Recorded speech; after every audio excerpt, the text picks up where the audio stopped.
સાંજ સુધી માંડવી ઉપાડી. મામા એમ કીધું મારે ભૂલીને કે તારે ઉપાડવાની છે, ખેતરમાં જવાનું. ચાલો ઘાસની ખમીજ પહેરી લીધી, ઓટો લીધી ને એટલે ટ્રેક્ટરનો અવાજ ફૂલ આવતો. કેવી ખલબી છે, કામ છે.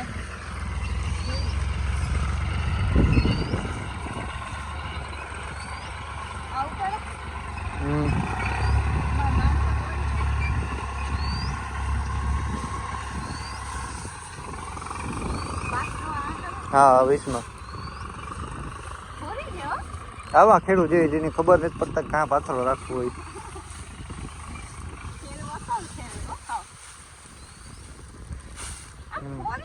હાવ ફોરી છે તાતા છે ને ફટાફટી જાય હોય ને 1000 રૂપિયા રોજલી છે.